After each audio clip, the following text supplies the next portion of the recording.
A ustedes que están del otro lado les damos la bienvenida a este especial acerca de debates sobre el periodismo, distintas aristas, distintos puntos de vista también. Y esta mesa no está conformada por mí solo, soy Diego González, fundador y director general de Punto Cero, sino que estamos muy bien acompañados para hablar, en este caso, de posverdad, todo es mentira, como titulamos este segmento. En la mesa tenemos a Beto Villa. Buenas tardes de nuevo, de Hielo para Todos, acá con estos dos señores, bueno, señor, Vicky y Diego, y de Rock and Rock también, columnista. Muy bien, estamos acompañados por Vicky Duclos-Boet Sí, conductora de clase B. y por Luis Kramer, a quien le damos la bienvenida también en Hola, esta un mesa. gusto a todos, en este momento productor de Cinefilia. Ah, Muy bien, con una esa voz. trayectoria Productor, creador y fundador de Cinefilia. Sí.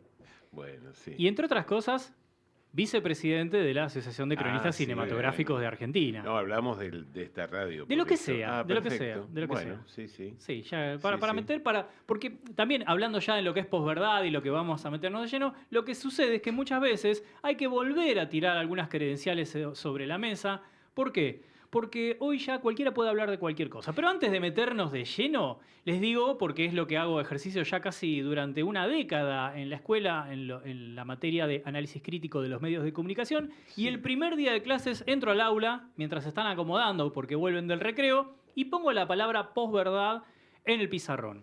Y les diría que el 90 y tanto % de las veces dicen que no saben qué es posverdad.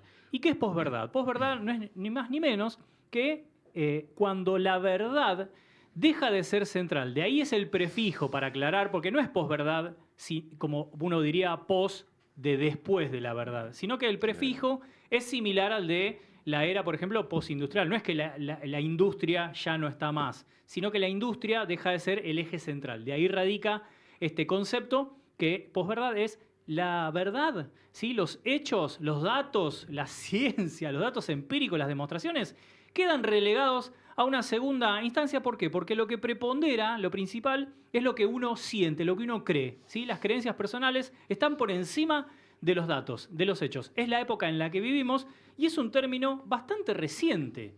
Es bastante nuevo para nosotros, más allá de que quienes estamos dentro de lo que es medios de comunicación, medio que la hablamos y la mencionamos lamentablemente cada día más, todos los días. Pero el término fue acuñado por primera vez con esta etimología, ¿sí? En el año 92, recién, en 1992, por un dramaturgo serbio-estadounidense, Steve Tesic, que en un artículo en una revista, The Nation, decía que estamos en la era de la posverdad, donde ya la verdad dejó de ser central, está corrida de su eje.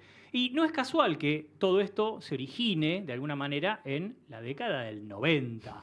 Y en el 92, en Estados Unidos, cuando había un auge, algo que mencionamos en otro segmentito que tiene que ver con este capitalismo, este neoliberalismo, que es mucho más fácil propagar las mentiras, las noticias falsas, porque se propagan 5 veces más rápido que una noticia verdadera. Es decir, tienen las herramientas y los recursos para que eso se venda más. Y cuando hablamos de vender, tenemos que hablar de justamente la información, la comunicación y torcer las ideas de las personas como un producto, como algo mercantilista. Dicho esta intro como a modo de presentación de lo que es posverdad, ¿qué pasa en este mundo en el que vivimos? Yo tengo una pregunta como para hacer sobre eso porque me parece que más allá de un momento en el cual las fake news, por ejemplo, las noticias falsas, empezaban como a desperdigarse por ahí, en un momento había como una cosa de...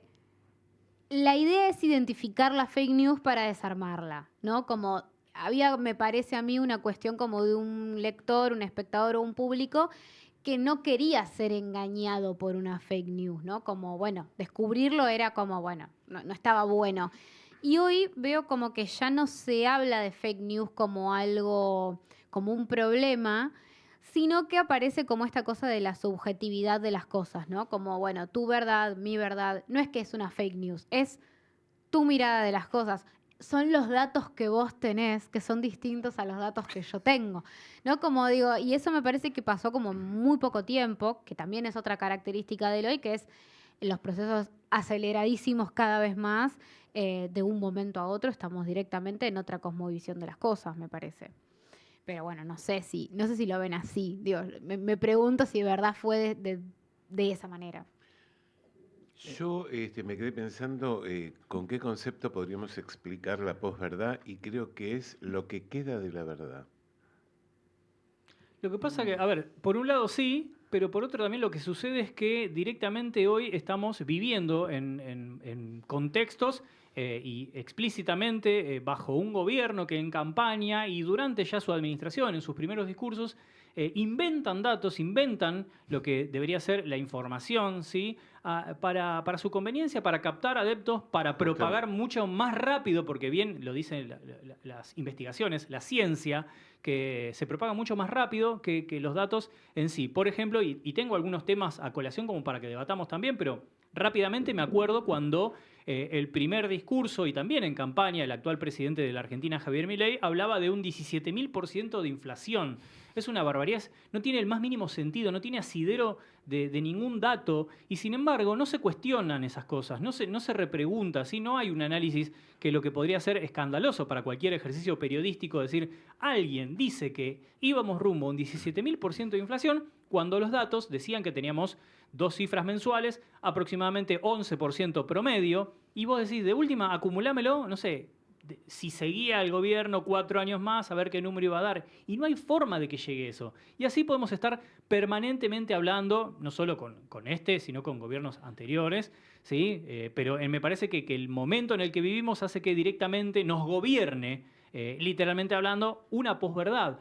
Datos falsos, hablando de permanentes superávit fiscales, cuando en realidad lo que haces es cortar la canilla. Es decir, si uno tiene un sueldo, ¿sí? Y no pagás ni la boleta de la luz, ni el gas, ni internet, ni el cable, no pagás la cuota de la escuela de los chicos y demás, vos cuando digas, che, las finanzas, hay un superávit, perfecto, sí, logramos el superávit, ¿por qué? Porque no hubo ningún dinero que se fue y todo es positivo. Bueno, eso es lo que está sucediendo en la Argentina, lo cual también me lleva a pensar, y ojo en el momento que estén escuchando esto, que es una burbuja que está pronta a estallar, porque es más, se negaron incluso los préstamos por parte del Fondo Monetario Internacional a la Argentina debido a este pseudo default fiscal, Bueno, entre pero otras cosas. y ahí tenés otra pregunta, que es, bueno, que para mí todavía no está, que es cuál es el antídoto a la posverdad, que es cuándo termina, cuál es el límite de la posverdad. Porque si vos absolutamente todo lo podés transformar en un... No, por ejemplo, vamos a suponer que esto no funciona, que esto explota, que esto, bueno, es insostenible como realidad, ¿no? Digo, de gestión de un gobierno. Si vos a eso le vas a contraponer una lectura de, eh, bueno, ya estaba todo perdido, lo que hicimos fue intentarlo y no nos dejaron resolverlo, y no va a importar si tu gestión fue buena o mala, lo único que importa es si yo digo que los demás no me dejaron resolverlo, no importa si yo tiré manteca al techo o si yo, no sé, nunca pagué una deuda. Eso es lo que yo me pregunto. Digo, ¿cuál es el momento en el que la verdad hace su aparición Bueno, mágica y dice... yo creo que hay dos conceptos que podemos tocar acá. El límite de la posverdad sería primero la tolerancia de la gente y en segundo lugar el rol del periodismo, que se debe encargar de mostrar cuál es la verdadera situación de las cosas. Sí, yo creo que conectando lo que inició Vicky, ese disparador de intentar encontrar respuestas y lo que acabas de complementar, Luis, me parece que hay un ejercicio periodístico que tiene que ver en desactivar inmediatamente y con mucha contundencia cada uno de estos artilugios y artificios que apoyan y que sustentan a la posverdad, que se va retroalimentando permanentemente y va corriendo los límites, porque si vivimos en posverdad, si vivimos en el invento y como hay algo que también es inherente a todas las personas, es la reiteración, genera hastío, genera cansancio y la falta de novedad hace que uno tenga que redoblar la apuesta. Entonces, ¿hasta qué punto va a llegar todo este mecanismo? Bueno, perdón, fíjense qué interesante que este gobierno insiste en decir hemos combatido la hiperinflación. Nadie cuestiona eso. O sea, dan por sentado que efectivamente iba a haber una hiperinflación. No lo sabemos. No hay ninguna cuestión técnica que avale ese concepto. Sí, y sostenerse en los datos, en la Tal ciencia, cual. en los estudios, en las investigaciones. Bueno, no solamente el rol del periodismo es muy importante, es el rol de la educación también es algo muy importante para que los mismos ciudadanos se cuestionen también en sí lo que le están diciendo y que haya también un chequeo de información, que en este momento no está sucediendo. Y el hecho de la inmediatez de las redes suma eso de que si vos no chequeas las cosas, te vas a comer cualquier muerto también. Es que también, perdón, pero es como una golosina la posverdad. O sea, es como, ¿para qué voy a entrar a chequear una información que me diga algo que me frustre porque no es lo que yo quiero? Es lo que no quiero escuchar, Es exacto. lo que no Estaba quiero pensando en escuchar. eso. Digo, Sí, no asumo una responsabilidad como ciudadano sí. porque es mejor creer que tengo razón. O sea, no tengo ningún poder. El único poder que tengo como ciudadano es el poder de tener razón. Bueno, alguien me lo está dando. No sé, digo, no sé si el ciudadano sí mismo va a hacer ese ejercicio de buscar. Bien, antes de meternos en estas posibles respuestas, vamos a ver si empezar a analizar algunos casos puntuales nos lleva a un camino para sacar algún tipo de conclusiones. Por ejemplo, vamos a empezar con este concepto de casta que tiene que ver con el ámbito político partidario en la Argentina actual. ¿Sí? Cuando hablamos de casta, ¿de qué hablamos? De esas personas que integran la clase dirigente política desde hace mucho tiempo. Bueno, el gobierno de turno, el gobierno de la Libertad Avanza, que encabeza la administración de Javier Milei y su hermana Karina, criticaron en campaña esta idea de casta. ¿Sí? Y en sus filas, en su gobierno, tienen nombres como los siguientes, que son Luis Caputo, que además Caputo son apellidos que están vinculados Sí. directamente al gobierno y a la administración de Mauricio Macri, y además a los contratos de obra pública durante décadas y décadas, incluyendo, ¿sí?, a los periodos de kirchnerismo. por Perdón, te ejemplo. agrego algo. Está vinculado a la administración fallida de su participación en el gobierno de Macri. Y además hay que decir que este mismo presidente hace solamente un par de años hablaba de este mismo funcionario como un fracaso total y absoluto, y hoy es hablar de él como una estrella, como un rockstar, como citándolo textualmente. No hay explicaciones sobre ese pasaje al otro, es decir, no hay hechos que digan fue un fracaso, pero ahora no lo es, que podría ser válido, pero digo, no hay hechos en el medio que uno pueda como poner sobre la mesa para decir, mirá, yo ahora creo que esto funciona. Y además, digo, uno puede ir mucho más atrás para mirar el apellido Caputo. Digo, cuando hace poco estaba escuchando también un podcast sobre la reforma de la Constitución del 94, y también se hablaba de, bueno, que en la casa de Caputo se hizo la reunión entre Menem y Alfonsín, en donde luego que dio lugar al Pacto de Olivos. Entonces digo, escuchemos ahí esos apellidos ya desde antes del 94, y son los mismos que están hoy en día. Otro apellido que mencionaste, y seguimos, más allá que voy tirando nombres, sigamos también Sí. desmenuzando este linaje, porque hablamos de precisamente Martín Menem, también un Exacto. apellido que básicamente, si vos decís casta política, hay uno de los apellidos que hoy más resuenan, y no solo Martín Menem, sino que hay varios, ¿sí? Lalo Menem y un montón de otras personas dentro de la órbita del gobierno, y eso, más casta que eso, de un 3 veces ganador de la presidencia argentina. Dentro de todo esto, justamente de la posverdad, está tratar de reivindicar un gobierno que nos hizo mucho daño y que tiene que ver justamente con ese apellido, básicamente. Y mirá, y ya que mencionás eso y la posverdad precisamente, los datos confirman que fue una década que económicamente nos destruyó, ¿sí? Y dejó secuelas que el día de hoy estamos pagando literalmente. Otro nombre vinculado a esa casta, pero depende de quién la diga, no es casta, es Federico Sturzenegger. No hace falta ahondar demasiado en el nombre, ¿no? Responsable de el peor momento económico de las últimas décadas en la Argentina, que fue la crisis del 2001. El responsable de firmar el megacanje, ¿sí? Y además dicen las malas lenguas que junto a Sturzenegger, otro, por ejemplo, nombre como Hernán Lombardi, hasta fueron los que ayudaron a Fernando de la Rúa a poner un piecito en el helicóptero de la Casa Rosada, porque obviamente no se pudo posar en el techo porque no sabían si podía soportar el helicóptero, ayudaron a subir al helicóptero. Así que más casta y más vinculado a periodos históricos, imposible. Ahora, perdón. Tiro un par de Sí, nombres más dale. y abrimos Dale, el juego. dale, cómo no. Otro nombre, bueno, ¿con cuántos gobiernos estuvo? ¿Cuánta casta puede ser el nombre de Patricia Bullrich?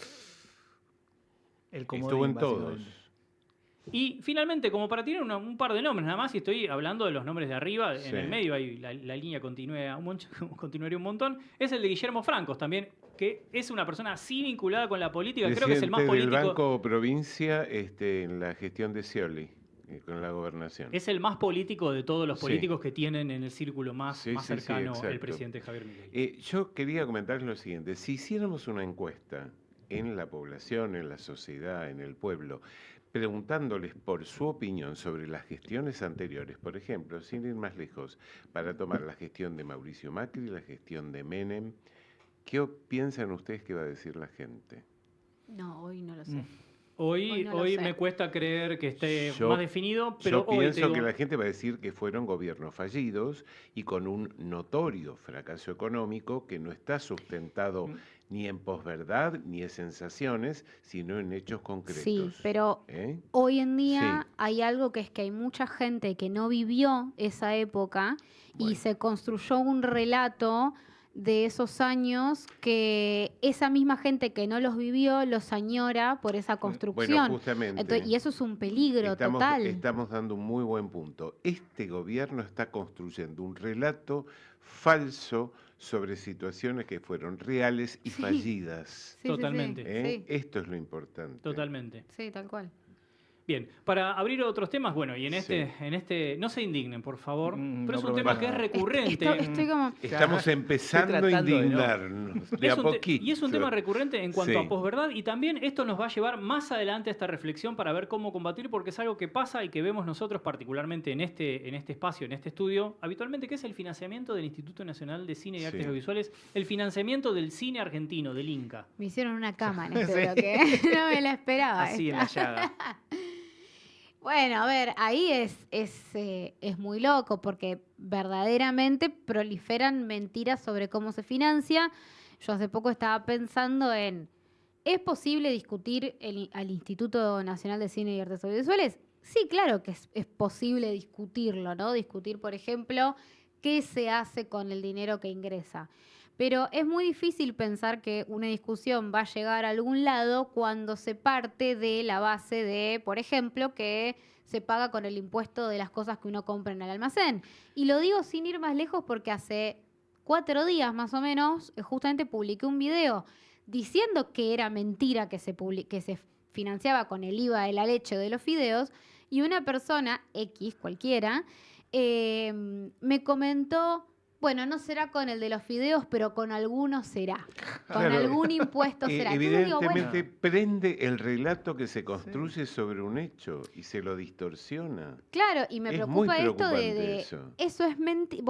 Vos interpelás a alguien diciéndole esto que pensás es mentira, ni siquiera te doy yo la respuesta. Te digo que es mentira, como para que te haga un ruido, y del otro lado hay una resistencia a eso, sin siquiera ir a buscarlo, ¿no? Bueno, pero ahí volvemos al tema de la responsabilidad de los periodistas, con su anuencia, con el relato, con su complicidad, con no obvio. intentar esclarecer a la gente acerca de cuáles son los verdaderos hechos y dejar que se vayan consolidando falsedades una arriba de la otra hasta generar una creencia en la gente Sí. que corresponde a sus ideas e intereses. Y sobre el cine argentino en particular se dijeron muchas cosas.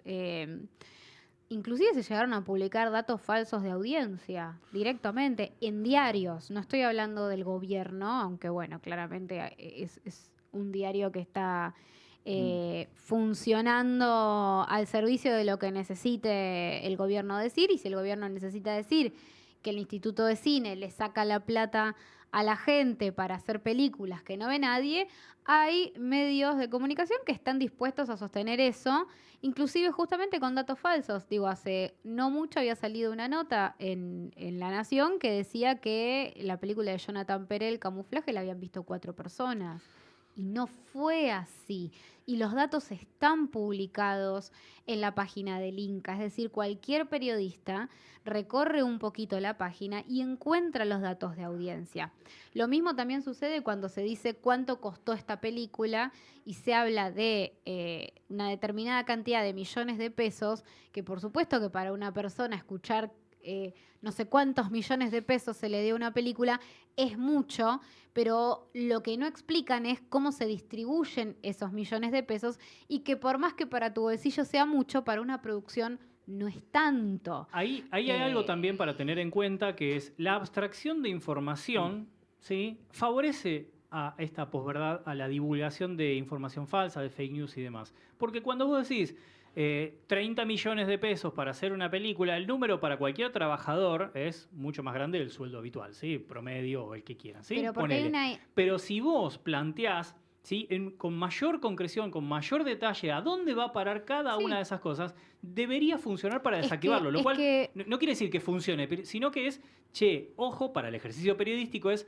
vayamos cada vez más hacia el detalle para intentar desactivar esta información Es que no es falsa. lo mismo creer que, por ejemplo, si yo digo que una película le dieron 5 millones de pesos o 10 millones de pesos para hacerse, no es lo mismo creer que esos 10 millones de pesos son el sueldo de un director para que haga una película, a entender que son decenas y decenas de sueldos, Y los gastos gastos, operativos que un tiene que ver montón de con la cosas. producción de una película, Exacto. con la preproducción, con la producción, con la Y que postproducción. no alcanza. No, claro que O no. sea, lo que da el Inca no alcanza para Nunca hacer una alcanzó, película. No es que la nunca. gente... Y además hay algo que también es interesante, que es que algo que sucede hoy en día es esta lucha contra la corrupción que supuestamente vienen a levantar la bandera a este gobierno, como de, bueno, vamos a terminar con los curros, es algo como muy ficticio. En primer lugar, porque nadie puede garantizar que dentro de un organismo no haya malversación de fondos, no haya corrupción. Digo, obviamente que puede haber un montón de herramientas y recursos para tratar de evitar que suceda o para detectarlos y desactivarlos, pero no es el color político o el organismo en sí mismo el que aloja la corrupción Tal cual. ¿no? Digo, el agujero negro Bueno, de la corrupción ahí hay otro que lo tienen relato. ellos y nosotros no. Ahí hay otro relato. El problema es que supuestamente un gobierno que está tratando de luchar contra la corrupción, lo que va a hacer es una auditoría y va a tratar de identificar cuáles son los elementos nocivos, en lugar de tratar de hacer un pueblo cada vez más ignorante, porque sacarle cultura también es hacer un pueblo más ignorante, por más de que vos digas, no, a mí no me afecta. Bueno, no te afecta a vos, le afecta a un montón de familias también que tienen trabajo gracias a la producción y la generación de fuerza de trabajo que hay por una película o por cualquier producción suma un montón. Nadie te dice eso, o por lo menos este gobierno no te lo está diciendo. Beto, igual las auditorías existen precisamente, se realizan y sí, y si hay que mejorar la auditoría. Es como vamos moviendo el eje, Claro, es tal como cual. tengo la planta que tiene un hongo, una oruga, listo, prendo fuego el bosque. Pero perdón, vamos al fondo de la cosa. Este gobierno necesita instalarse. ¿Cómo se instala? ¿Cómo logra instalarse? Mediante relatos falsos, para lograr credibilidad en la gente. Uno de esos relatos es: el kirchnerismo es corrupto. Esto es como decir, todos los peluqueros son putos. Estamos en lo mismo. Entonces, ¿cuál es el grado de certeza de esa afirmación que circula de persona en persona o que intentan desde el gobierno bajar esa línea todo el tiempo? O sea, si quieren hablar de corrupción, hablemos de corrupción. Sabemos que la corrupción existió en todos los gobiernos, no en el último, en todos los desde Alfonsín hasta ahora, y hablemos de Irigoyen Y si existen quieren. los recursos legales para Por precisamente supuesto, desactivarlos y que por tengan que pagar la supuesto, pena que corresponda, por porque supuesto. nadie más que la ciudadanía Bueno, quisiera que no haya corrupción. Pero ahí- de ahí a teñir todo de corrupto, me parece. Bueno, es que ahí para mí empieza esto que es, bueno, esta cosa que están expandiendo en su relato, para mí tiene una debilidad muy fuerte, que es la que espero poder ver, que es que en algún punto la realidad se tiene que imponer ante eso. Eso es lo que en algún punto creo yo. No sé si es así o no, pero por ejemplo, digo, si vos verdaderamente construís una idea tan grande de el otro es el corrupto y yo soy el que lo va a destruir, y a los 6 meses descubren una caja negra en el Ministerio de Capital Humano Ahí está. con Mirá. cargos que eran para cobrar, de ñoquis para cobrar retornos del sueldo. Bueno, a ver, quizás hubiera sido más humilde, Pero- no sería una cosa que te puede desestabilizar Pero un gobierno Vicky, entero, eso quiero decir. Vicky, acá hay un punto muy interesante con respecto a este gobierno y la instalación del relato. Cuando se le dice, pero mirá lo que hemos descubierto en este momento con los bolsos, y tuvo que intervenir la justicia, te contestan, la justicia no debió haber intervenido, porque esto es un conflicto de poderes, se está metiendo en una jurisdicción que no le corresponde. Y cuando les dicen, pero si ustedes no iban a entregar estos bolsos de comida, fue necesaria una denuncia para que ustedes acaten una medida cautelar y no no explicitan o no develan la verdad del asunto. Entonces, Bueno, estamos dando pero vueltas ahí, alrededor de una mentira que se sigue justificando a sí misma todo el tiempo y en cada una de las situaciones, aun cuando la verdad sea notoria y aun cuando el hecho sea absolutamente explícito. Entonces, ¿cómo podemos desarticular esto? ¿No? Agrego algo también que tiene que ver con contradicciones que Sí, deberían ser planteadas y arrancadas de raíz, que por ejemplo en lo que están hablando, por un lado el cine con estos impuestos, primero aclaramos, es mentira, pero le quita la comida a los niños del Chaco como en su momento se instaló a través de las redes sociales, ¿sí? Y acá ya hay una gran contradicción, porque primero es un gobierno que lo que quiere es desarticular y destruir literalmente todo el aparato estatal. sí. Entonces, no le debería interesar que un organismo brinde asistencia, ¿sí?, a esos niños que tienen hambre. No debería, porque desde lo que es ya de su ideología y de lo que comunican, y lo dicen ellos permanentemente, es no deberíamos intervenir. Por lo cual no debería afectarles. Pero generan esa propia contradicción, porque por un lado es, sí, están afectando lo que nosotros deberíamos gestionar y coordinar. Entonces ya hay contradicciones. Después, la contradicción también desde el otro lado, cuando hablamos de, por ejemplo, los galpones de comida, que es un escándalo, por lo menos en un momento de no vivir tan sumergido en la posverdad, debería haber sido un escándalo. Sí. Y es, si, por ejemplo, encontrás casos de corrupción como los bolsos de López, que después se dejó de investigar porque incluso también tenían vinculación directa con Mauricio Macri, más allá del propio Eso kirchnerismo. se descubrió. Sí, bueno, pero Claro. vamos a ponerlo antes de que se descubra Sí, porque fue un periodo de sí, investigación. es Pero cierto, es antes, y está cierto. vinculado pura y exclusivamente con el gobierno de Cristina Fernández de Sí. Kirchner, del kirchnerismo. Entonces, si encontrás a López con los bolsos, corrupción asociada al kirchnerismo, vinculás, según este relato, a todo el aparato, a todo el partido político, ¿no? Ahora, si el escándalo, por ejemplo, de estos 380 que figuraban ñoquis en la lista de García Moritán, ¿sí?, de los rugbyers de La Salle, que eran ñoquis y que de una parte esa devolvían y demás, eso es un escándalo, es corrupción, pero no es corrupción de todo el aparato político, es corrupción solo de tal nombre. Entonces, ¿cómo hay una doble vara para medir lo que a vos te incluye es todo tu aparato y a lo que vos te incluye, no, es solo esa persona, No, la corrupta? totalmente. Y la ola de renuncias, que fueron despidos disfrazados, es justamente para que no se intente pensar que hubo funcionarios asociados a la corrupción de esta situación, ¿no? O sea, se tiñe todo, se bueno, maquilla todo. yo a lo que iba en un momento cuando decía lo de, bueno, en algún momento quiero creer que la realidad se impone, que me refería, por ejemplo, a cosas como, no tenemos comida en ningún galpón. Bueno, tiene que existir. La foto del galpón lleno de comida existió y en algún punto desarma un poco eso, pero bueno, no, tampoco quiere decir que cale hondo y de hecho hay un ejemplo acá de algo que estuve viendo ayer, después lo querría mencionar brevemente, pero que justamente es el paso siguiente, es decir, esa foto es mentira, ¿no? Como digo, el paso siguiente es ese. Bien, hay un mensaje de Pablo Velázquez, nuestro columnista de Semanario de Derechos Humanos en el Noticiero los viernes por la mañana, y voy a leer literal el mensaje que nos dejó, que es un pequeño aporte al debate de posverdad. Mucho de lo que hoy se pone en tela de juicio, como elemento más cercano, lo veo en Derechos Humanos justamente que hice mención, también tiene que ver con negar ciertos debates que creo que es erróneo no darlos o no haberlos dado.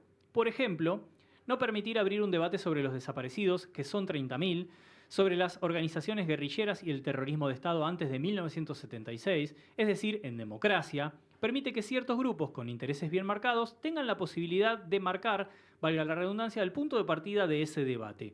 Y una vez que eso sucede, se vuelve muy difícil desarmar los discursos que nacen de ese piso, entre comillas, de debate, como por ejemplo la verdad instalada que los derechos humanos son un curro. Y a propósito de este tema de no son 30.000 o son 30.000, ¿por qué no ponemos, cada vez que alguien diga que no fueron 30.000, que son 8.561, como dice algún negacionista, que en algunos países está penado por ley? Tal vez esa es una respuesta para la posverdad, ahora lo debatiremos, pero en ese son o no son 30.000, hay que ir a los documentos desclasificados de Estados Unidos, que en el año 78, es decir, solo 2 años después que se instaló la dictadura cívico-militar y económica en la Argentina, habían abierto, desclasificado estos documentos no hace mucho tiempo atrás y decían que para el año 78 ya había 22.000 personas detenidas, desaparecidas en clandestinidad por este gobierno de facto. Estamos hablando que en 2 años ya había 22.000. ¿Cómo no va a haber 30.000? Y es más, hasta uno podría redoblar la apuesta y decir, son 50.000, no 30.000. Pero desde el punto de vista simbólico ya se cuestiona todo sin ningún dato. Eso es posverdad, eso es lo peligroso de que haya un sector de la sociedad, un amplio sector de la sociedad, que instala una mentira y la repite Bueno, y la pero sostiene. y hoy tenés la contracara, que es los comedores son truchos. Y no hay una lista de poder decir cuáles, dónde, ¿no? Digo, es como esa contradicción ya llega un momento en que uno se siente como un loco que decís, no, no puede ser que por un lado me decís, esto es mentira porque es un número impreciso, esto es verdad porque pero no tengo datos para sostenerlo. Digo, es verdaderamente una locura discutir en esos términos. Por Sí. eso insisto, perdonen, que el periodismo tiene un rol clave en este momento. En cuanto a los desaparecidos, lo peor que podés decir, bueno, son 30.000, son 8.000, son personas, no son números. Aunque fueran solamente 8.000, como dicen, siguen siendo personas las que Solamente desaparecieron. es Solamente. no sé, Solamente. no cabe de ninguna manera decir solamente 8.000, para Es nada, que si en fuera absoluto. una persona, fueran 2 personas, no son números, son personas y bueno, es lo que tratan de establecer básicamente. Bien, y para adelantarnos también a algunos debates que pueden ponerse en agenda a la brevedad, pero también cada tanto se cuestionan y hay algunas personas que encabezan este tema. Y antes, luego de ver cómo podemos desactivar todo esto, porque Luis hace mención permanentemente del rol del periodismo, yo creo que va a ser una de las grandes conclusiones a la que llegar, pero hablamos, por ejemplo, de la aportación o regularización de la tenencia de armas de fuego, un Sí. tema que cada tanto se habla, que podemos hablar, y acá hay algo también a colación, un documental reciente en Estados Unidos, y los datos, ¿sí?, que por ejemplo brindó la Red Argentina para el Desarme son muy contundentes en este tema, que es algo que se está tratando en comisión en la Cámara de Diputados, por quien no lo sabe. Los datos son tan contundentes que casi que al decirlos no te queda mucho debate. 3 de cada 4 homicidios dolosos en la Argentina ocurrieron sin un delito previo. 3 de cada 4 homicidios con arma de fuego ocurrieron sin una situación de delito. Claro, no como defensa, sino como acción. ¿Querés hablar de defensa? Menos del 10% de las muertes por arma de fuego se dieron en casos de defensa propia. Menos del 10%. Por ejemplo, casi la mitad, es decir, casi el 50% de las muertes, ¿sí?, que se dan por arma de fuego son por conflictos interpersonales, es decir, peleas familiares, peleas con un vecino o por femicidios. Desactiva toda esta discusión de tener un arma para la seguridad de un hogar ante una delincuencia. O sea, estamos hablando de que delincuencia acá es nada, ¿eh? Y Pero, agrego el último datito sí, antes de seguir con el debate. sí. Casi también el 50% de estas muertes por armas de fuego no son agresiones, sino accidentes o suicidios. Vamos a Terrible. interpretar un poquito esto, que me parece interesante. El tema de las armas va ligado al tema de la renuncia implícita y también explícita al rol del Estado como proveedor Garante. y garante de determinados aspectos tales como la seguridad.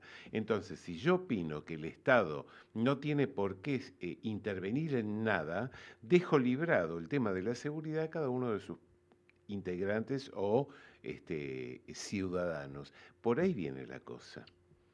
Es sistemático. Ese es el objetivo último de este gobierno. Es desresponsabilizar al Estado de cualquiera de las situaciones en las cuales se tiene que hacer cargo. Esto es más que evidente y amerita un juicio político hoy mismo, digamos, a todas estas cuestiones. Sí, sobre todo con una exposición, una expresión pública que es soy un topo y estoy acá para destruir justamente el lugar Claro. para el que fue elegido que administre y que gestione. Claro. Me parece que cualquiera que en un trabajo diga yo estoy acá para destruir este empleo, amerita ser despedido como Si mínimo. yo Si no abomino- renunciar, porque lo primero uno debería renunciar. A ver, si a yo que un espacio- abomino del Estado, ¿para qué estoy acá?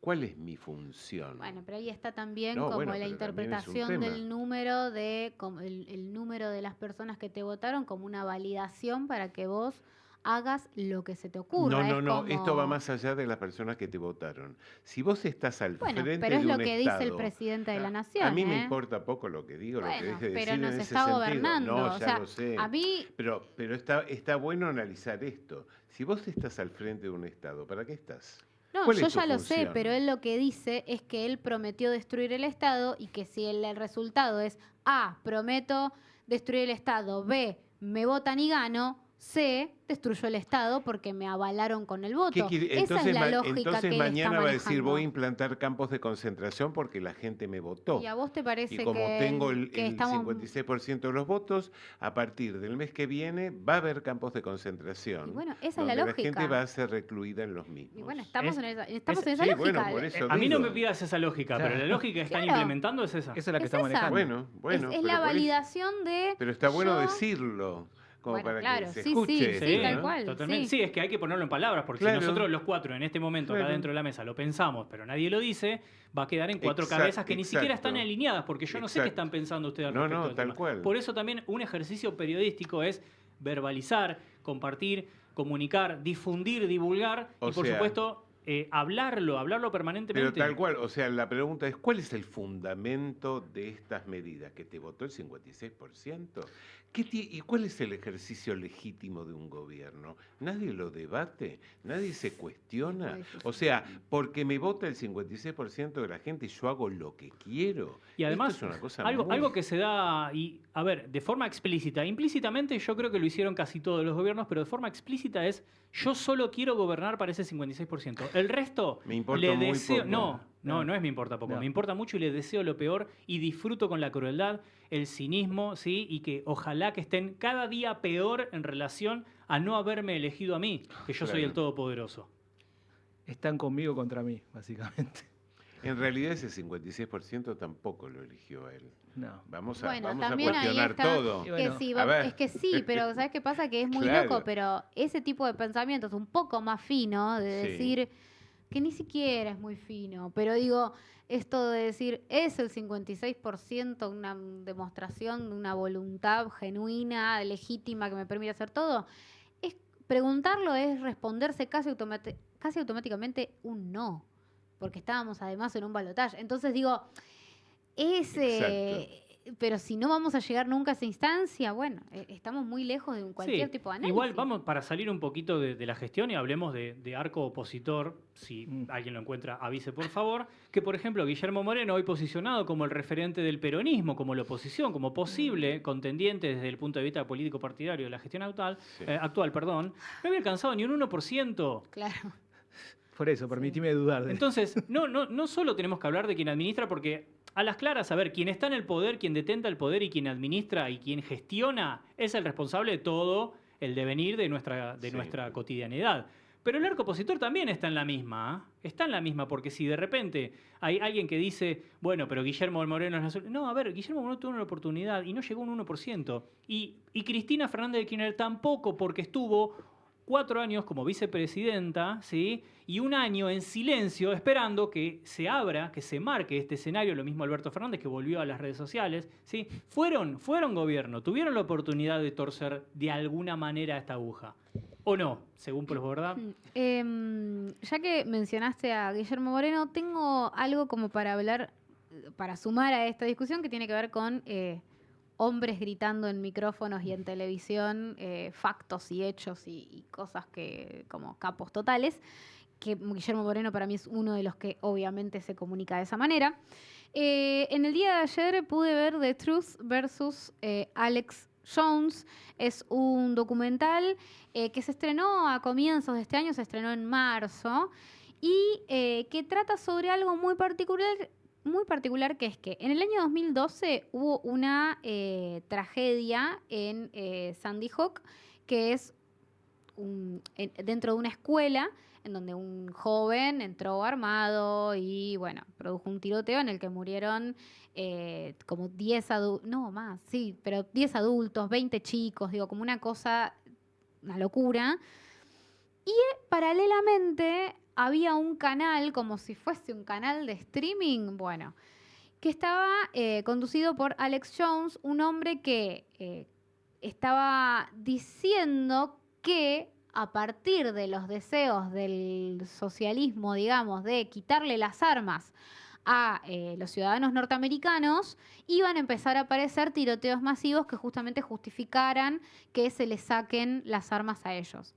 Y esto... No importa la gente que muere en el medio. Bueno, es que esto claramente. llegó un paso más allá porque él, a partir de este tiroteo, lo que empezó a decir era que este tiroteo nunca existió. Ajá. Que este tiroteo no sucedió, que los padres de estos chicos eran actores contratados, que los chicos o no existían o estaban vivos, y que todo esto era un montaje para justificar quitarle las armas a los ciudadanos estadounidenses. Esto, que uno pensaría un delirio, ¿no? Digo, hubo una persona que entró con un arma y asesinó a 30 y pico de personas adentro de un colegio primario. Esas personas existen, son el familiar de alguien, el amigo de alguien. La mayoría de las víctimas entre 6 y 7 años. Sí, chiquitos. Y sus padres, obviamente, saliendo a hablar de esto, de lo que había sucedido. Y esta persona, cuando empezó a instalar que esto no había sucedido, es increíble, pero se generó verdaderamente una comunidad de personas que llegaron a estimar, a través de encuestas y de consultas y demás, que aproximadamente un cuarto de Estados Unidos cree que ese atentado no existió. Son aproximadamente 75 millones de personas. Bueno, ese es el trabajo de la posverdad. Y ¿no? esto se suma, ese es el trabajo de la posverdad, Ahí está. definitivamente. Está bueno. Y Como esto se ejemplo, suma, además, a un impulso de violencia respecto de estas personas. Es decir, una persona había hacía 48 horas visto fallecer a su hijo o visto el cuerpo de su hijo tiroteado, y a los 3 días estaba empezando a recibir decenas o miles, cientos y cientos de mensajes, mails y cartas de gente diciéndole que era un mentiroso. Y esto le pasó a todas las familias que formaron parte de esta Amenazas tragedia. de muerte. Sí. Mensajes, mails que iban a profanar las tumbas de sus propios para hijos para comprobarse, comprobar que no es bueno, había cuerpo. también Una se barbaridad, invirtió es bestial. eso también. Era como, los padres son los que tienen que comprobar que estos chicos existieron. Muestren algo. Y los padres, que quizás en su voluntad a veces de decir, bueno, ¿cómo lo desarmo? ¿No? Quizás si muestro el acta de defunción, demuestro que esto sucedió. Bueno, las respuestas, por eso decía antes lo de la foto trucada, las respuestas son: esto es trucho, es un papel, yo lo puedo inventar. Y es como, ¿hasta dónde hay que llegar? Porque, ¿qué querés? Bueno, una autora de un libro que se llama justamente Nadie murió en Sandy Hook, o sea, elaboró un texto a propósito de negar esta tragedia, decía: yo he visto un montón de true crimes y exhumar cuerpos es lo más normal. ¿Por qué en este caso no se hace? Como si fuese exhumar cuerpos, ¿para qué? Para que vos los veas. Y para que vos los veas y que después digas, ¿y cómo sé yo que este era un chiquito? ¿Se entiende? Digo, es Sí. ¿hasta dónde No puede tiene llegar? No tiene límite. No tiene límites el relato. Bien, y para ¿No? entrar entonces en conclusiones, si no tiene límites el relato, si hay que desactivar, nosotros como periodistas, como comunicadores, ¿Qué podemos hacer? ¿qué podemos hacer? Bueno, antes de contestar esto, quiero comentar que la semana pasada hubo una denuncia contra 2 periodistas que se ocuparon de hablar de los bolsones de pobreza, ¿no? Sí. Entonces, fíjense cuál es el ataque permanente y hostigamiento que este gobierno intenta dar para callar las voces de periodismo lúcido que intente poner estos hechos a la consideración de la gente. ¿Y qué hacemos? Empecemos a pensar en voz alta y a ver del otro lado si hay periodistas, comunicadores. Bueno. Saludamos a Gustavo, que está del otro lado también. ¿Qué hacemos? ¿Qué hay que hacer? A mí me ¿Qué parece, se que, puede? a mí me parece que hay que construir una red. A mí me parece... Porque estamos muy solos, cada uno en sus opiniones. Sí. También me parece igual que hay que deconstruir esta cosa de, no lo que estás diciendo vos, Luis, pero sí que a veces esta cosa de la red se mezcla con la rosca política tal como la conocemos, y me No, parece claro. que eso hoy es lo que genera que, por ejemplo, por el cine argentino, que es lo que conozco, Sí. tenés no menos de 5 u 8 espacios que están todos discutiendo desde lugares distintos lo mismo, pero hay rosca en el medio y no se pueden comunicar. Entonces es como, desde ese lugar me parece que no es productivo. Yo creo que en algún punto hay que ejercitar mucho más la rigurosidad y ejercitar mucho más la honestidad de verdaderamente decir cuándo uno está hablando, está dando una opinión, cuándo uno está tratando de trasladar un dato, dar la fuente de esos datos. Digo, verdaderamente creo que con un ejercicio mucho más riguroso, en algún punto empezás a marcar distancia, porque también es muy tentador hacer lo mismo para el otro lado, ¿no? Digo, y es un poco también lo que sucede. Digo, hablamos mucho del oficialismo, pero también cuando uno mira la oposición, y en algún momento hubo un programa que se llamó 678 y que se dedicó estrictamente a generar relato oficialista de lo que hoy es una oposición, que es el kirchnerismo, por ejemplo. Y también se hizo a base de generar un relato a partir de un recorte de la realidad, y eso se presentaba como si fuese la verdad. Entonces, me parece que también hay que entender que esto no es solo el poder de la derecha, sino que, bueno, hoy la derecha es la que nos gobierna, pero también nos va a pasar del otro lado, y por eso también cité a Guillermo Moreno como, digo, está bien, él no está diciendo que es mentira, que hay un tiroteo en una escuela, como este hombre que claramente tenía tendencias conservadoras y de derecha, pero tiene la misma forma de comunicarse. Entonces también prestemos atención a cómo se comunica. Gritar adelante de un micrófono, esto es así, ¿qué? ¿No lo ven? Son idiotas. Digo, claramente pega mucho, pero no es la forma y hay que estar atentos. No porque digan lo que nosotros queremos, esos están bien. El problema, bueno, no solamente con este gobierno, pero con este gobierno está muy marcado esto.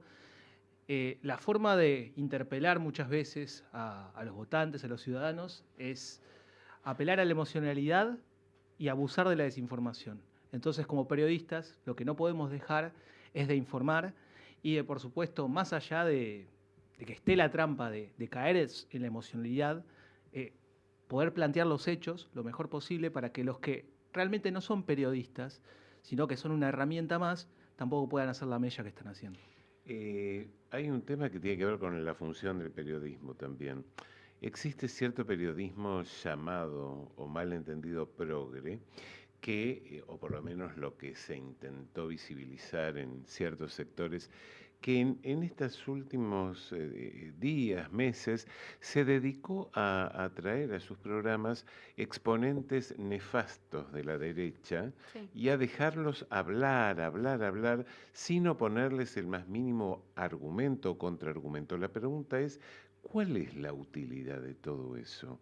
¿Cuál es el fin de, o sea, abrir un espacio o un micrófono para una derecha que se desespera por tener protagonismo en los medios, dado que el discurso justamente de la posverdad de este gobierno es tenemos que ganar la batalla cultural, porque está claro que ellos nunca pudieron acceder a la batalla cultural. Entonces, ahora que se abre la canilla, van a intentar ocupar todos y cada uno de los espacios. ¿Y cuál debería ser nuestro rol en ese sentido? Luis, ahí a modo de respuesta Sí, parcial a sí. esa gran interrogante, Marc Amorós definió a la fake news, que tiene que ver con eso, como que tienen dos fines, ¿sí? Dos finalidades, pueden ser las dos o una de las dos, que tienen que ver con dos objetivos.